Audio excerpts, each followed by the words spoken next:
Alagang-alaga ng aktor at direktor na si Coco Martin ang aktres na si Ivana Alawi. Narito nga ang buong detalye, alamin natin ito.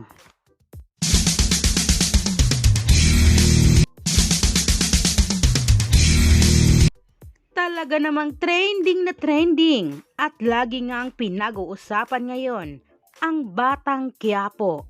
Lalong-lalo na nga sa bida dito na si Ivana Alawi at ang aktor na si Coco Martin.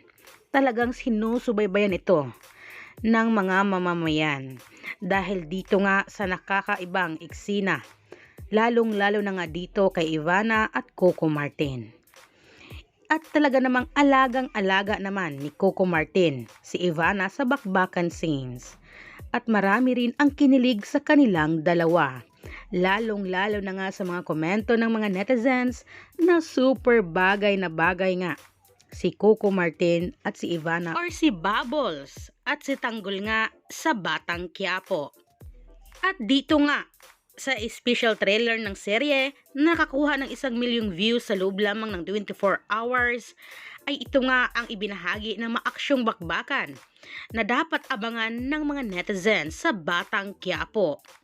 At nagbigay naman ng sneak peek si Coco Martin sa set ng Batang Quiapo para ipakita kung paano niya kinunan ang mga maaksyong eksenang ipinakita sa nasabing trailer na ito.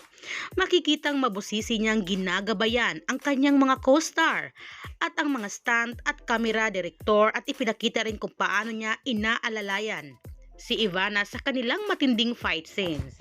At ibinahagi nga ni Ivana kung gaano siya nagpapasalamat sa lahat ng itinuro ni Coco Martin sa kanya, lalot na ito ang unang sabak niya sa isang action series.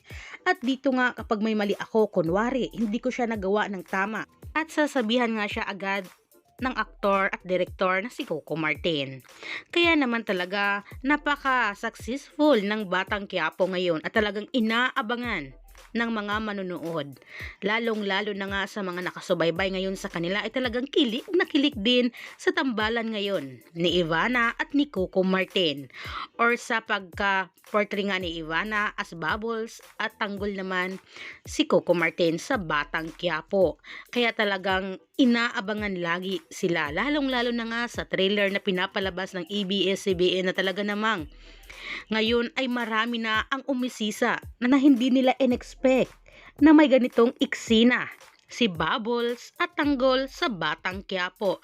Kaya kilig na kilig sila ngayon dito sa kanilang dalawa ni Ivana at ni Coco Martin. Anong masasabi nyo dito guys? Comment na kayo!